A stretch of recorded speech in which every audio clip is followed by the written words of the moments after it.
Shalom Papa Rémi, shalom enfants de Dieu, shalom téléspectateurs de Digital Congo.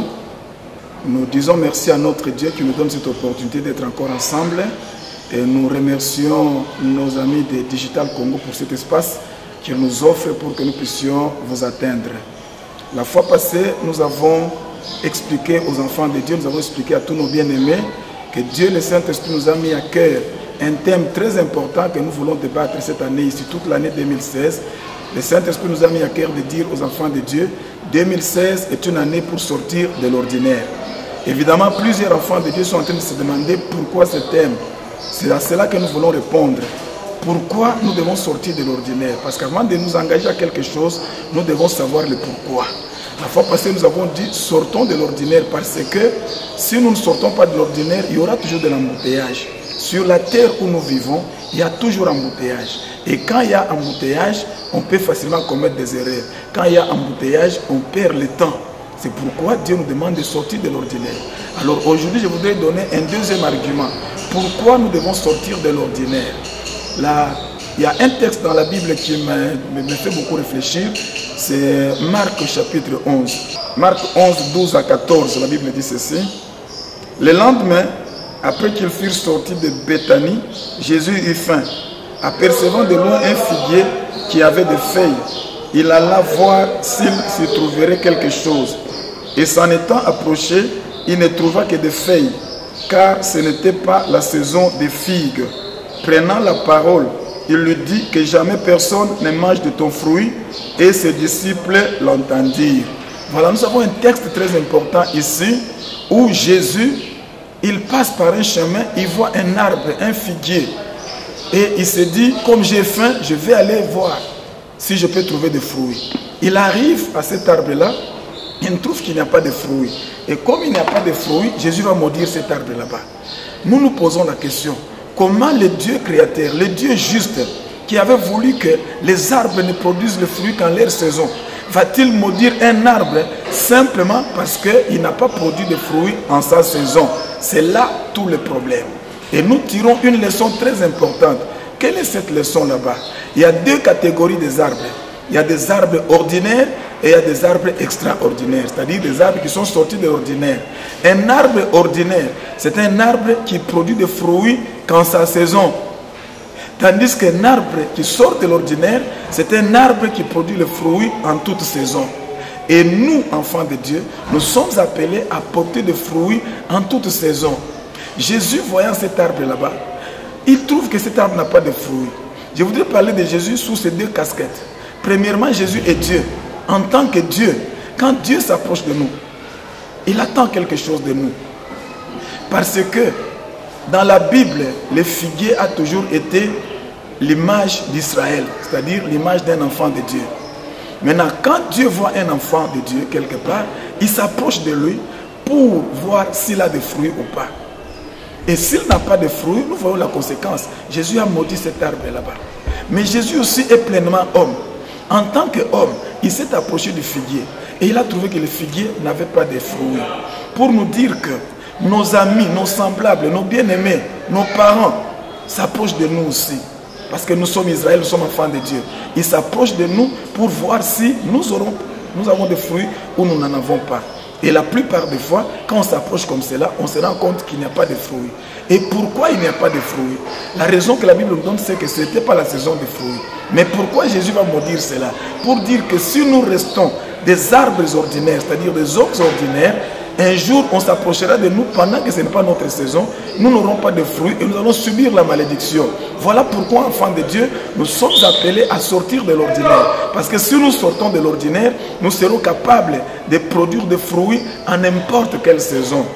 Quand nous allons dans Ézéchiel chapitre 47, verset 12, là la Bible nous parle encore d'un autre arbre. Ça c'est un arbre qui sort de l'ordinaire.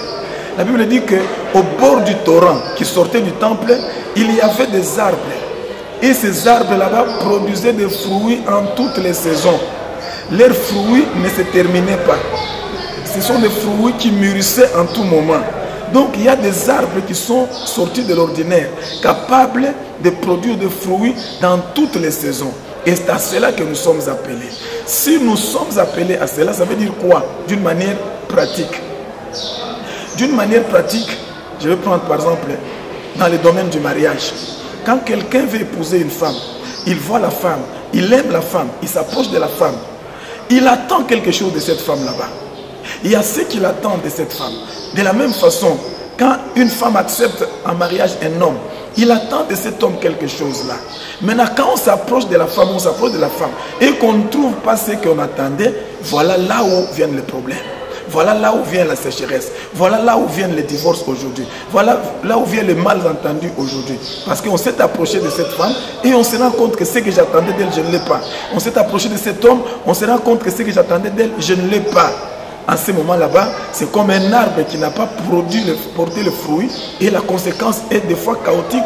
C'est le divorce, c'est le jugement, c'est des cours et tribunaux, on devient parfois ennemi et ça peut me conduire des fois à la mort. Simplement parce que les fruits que les hommes attendaient de moi, je ne l'ai pas produit.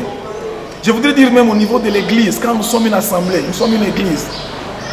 Quand les gens viennent à l'église, ils attendent quelque chose. Si nous ne sortons pas de l'ordinaire, les gens viendront à l'église, peut-être les jours où on n'a pas de fruits. En ce moment là-bas, ils vont rentrer assoiffés. Ils vont rentrer avec leurs problèmes. Et l'église n'aura pas joué son rôle.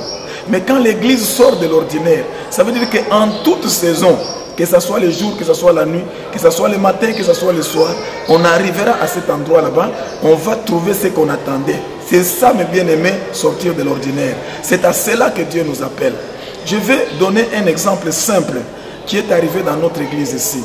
Un jour, dans l'église ici, nous avons reçu deux jeunes gens. Quelle est l'histoire de ces deux jeunes gens? Ils étaient des barman dans un bar ici à Mombele. Un jour, pendant qu'ils étaient dans le bar, quelqu'un est venu pour prendre la boisson. Et la personne n'avait pas d'argent sur lui. Il a dit au jeune homme, donnez-moi la bière, je vous donne mon téléphone. C'est un téléphone qui coûte cher, qui coûte à peu près $200. Je vous donne mon téléphone et vous me donnez la bière d'une valeur de $10. Demain, je vous donne $10, vous me ramenez mon téléphone. Ils ont conclu le marché. Le monsieur a pris sa bière, il est reparti et il a laissé le téléphone. Le lendemain, il arrive pour trouver son téléphone. Le jeune homme va chercher le téléphone, il ne le trouve pas. Donc on lui a volé le téléphone. Le monsieur dit, voici vos $10, remettez-moi mon téléphone. Il n'en avait pas. Le monsieur dit, je vous arrête. Vous devez me donner mon téléphone aujourd'hui. Et le jeune homme se dit, ça doit être quelqu'un qui m'a volé ici. Et comme solution, il est allé voir un marabout vers le rond-point Ngaba.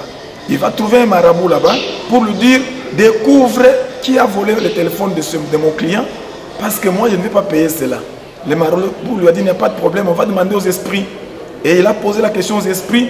Les esprits ont dit, ok, si tu veux que nous puissions découvrir la personne, achète 7 bouteilles de parfum et une bouteille coûtait autour de $10.